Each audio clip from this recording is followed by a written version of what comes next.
Hi, and thanks so much for joining me for Everyday Vlogmas, day 23.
We'll pause here and slow down. I did have a question about winged liner and mascara. I've shown it before, but I'm happy to show it again because I know it makes such a big difference between now and then when I cut to the rest of my eye makeup.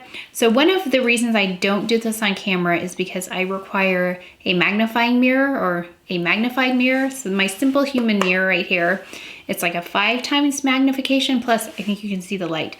There's a light on my face too, so I don't know if I'll be able to fully show you, but I'm gonna try. So I do need this to be able to see. So that's one of the reasons I don't do this on camera, because I get in really close to this mirror to be able to see what I'm doing. So I take my Tom Ford and then I'm gonna go right along the lash line really, really close and as thin as possible, a line, because my eyes are small anyway. So I don't wanna take up too much space with this eyeliner, but it's starting right as in the inner corner as far as I can go. But it's the thinnest line. It's a really, really fine line against the lashes. So I will go all the way down like this, just to make sure I've covered everything. Move it again. Yes, I will go all the way across the lash line, really, really close. So that's why I love this, especially if you have smaller eyes and eyeliner takes up space. I think a liquid liner is perfect because it's such a fine line. So then I go across as straight as possible, starting at the highest point, and even so it will end up like further down than I need it to. So I'm gonna go across and I'm gonna pull a little bit, just gently. And then I want that line really tapered. So I don't know if you can see the line there.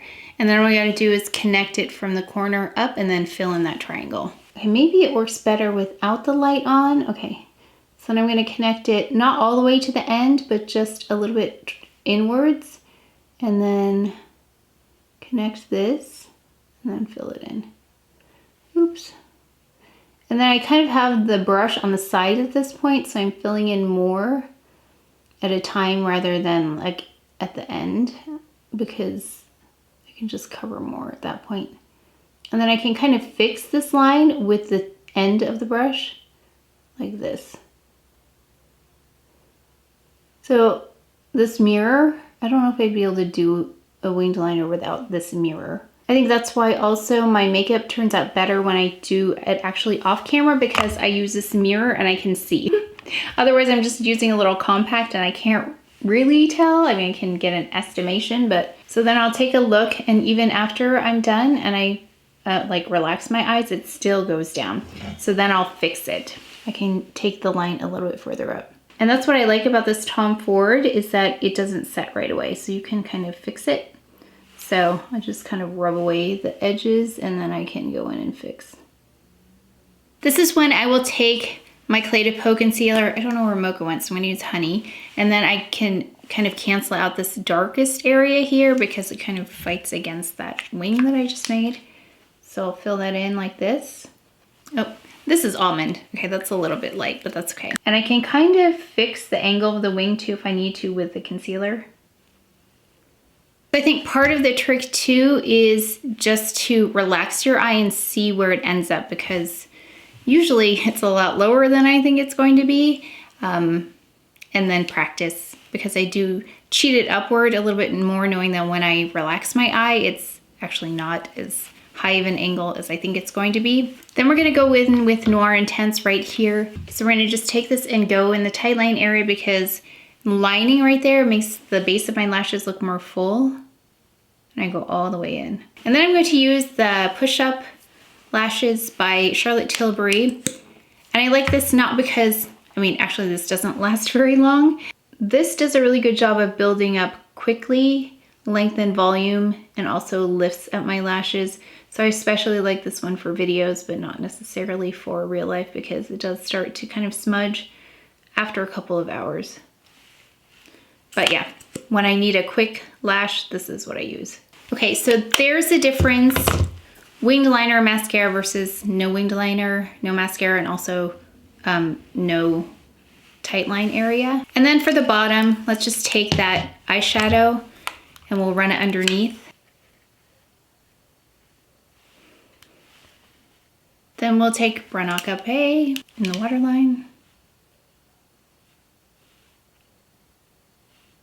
And then mascara on the bottom as well. I'm gonna actually take the Chantecaille mascara. I forgot to mention this. I don't know what it is about this formula, but my bottom lashes look really nice with this and they are very sparse. Okay, so let me just go ahead and finish the other eye, but then you can see the difference. Really, it's just those 3 steps. Actually, is it 4? We've got the winged liner, tight line with the Noir Intense, Brun Agape in the waterline, and then mascara. But I thought I'd try less steps to my makeup today just so you could see. I had a question about what would be sufficient because I love to layer products.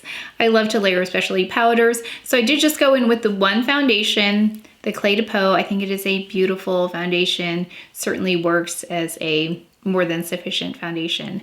I didn't conceal today in the center. I don't know how it's gonna look on camera. Yeah, it looks, I mean, it looks sufficient. And then for under eye concealer, I did just use the Sisley today in case you wanted to see that one. I think that one's fine on its own. And then the powder by Clé de Peau, the loose translucent powder for a powder. Okay, I wanted to go in with a lip first before I decide if I want to blush or not because I don't even know what this looks like on. This is the Hermes. Looks kind of like it's gonna be really deep here, but I don't think it will be. Let's see.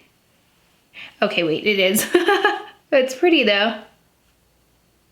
I feel like I need a lip brush for this though. Okay, this is not a lip brush. Actually, this is my Sisley concealer brush that I've been using as a lip brush. Just can't find one. I'm just gonna go in with my Whale Shark highlighter.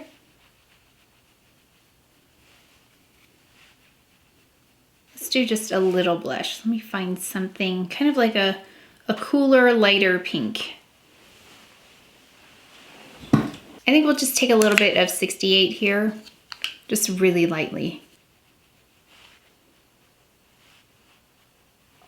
I think that works. I think it's really subtle, so it's not like it's fighting with the lipstick. Oh, and I just want to intensify this corner a little bit.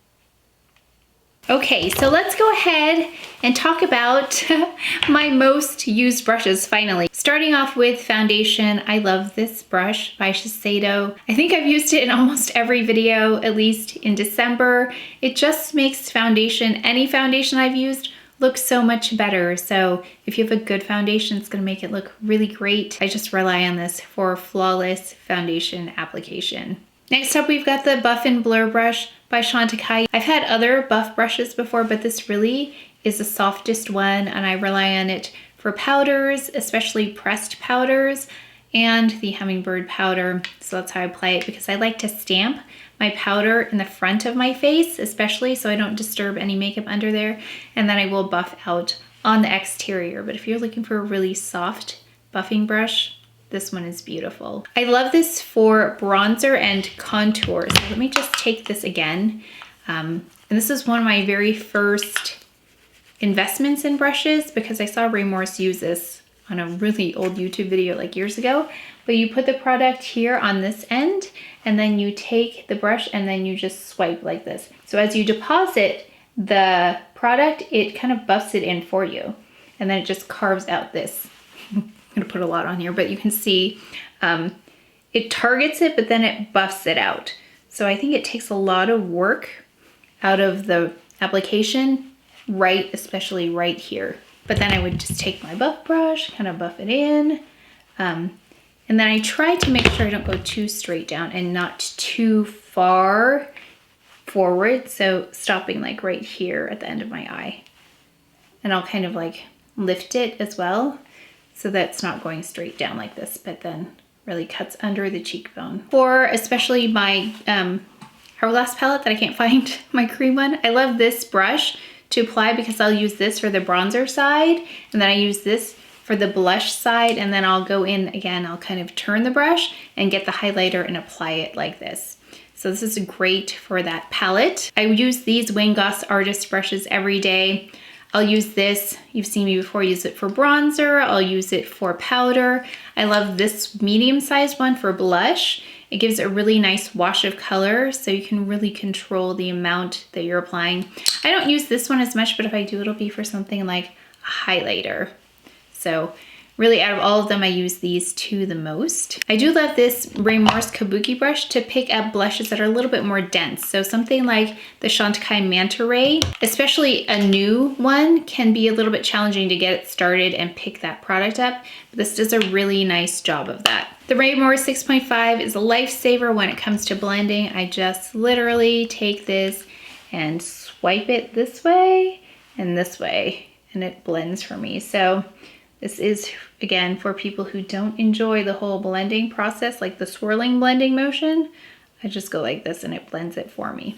So this is a great one. The Wayne Goss eye set has been really great, especially for smaller eyes. I am able to place product in the right place. So I think these are fantastic. As you can see, I've used all of them and I continue to use all of them when I do a look. I love this Wayne Goss fan brush. I use it for highlighter. I think it's the most delicate fan brush. I love that you can be really targeted and specific about where you place highlighter with this. Then for the inner corner, I love this Sonia G pencil one because out of all of the Wayne Goss brushes, there isn't anything to get in the inner corner, so I will use this one specifically for that purpose. And then lastly, there are a few brushes from Bristles that they've sent over. So these are really nice as well. They're newer to the market and I've been using these specifically, some of their smaller brushes.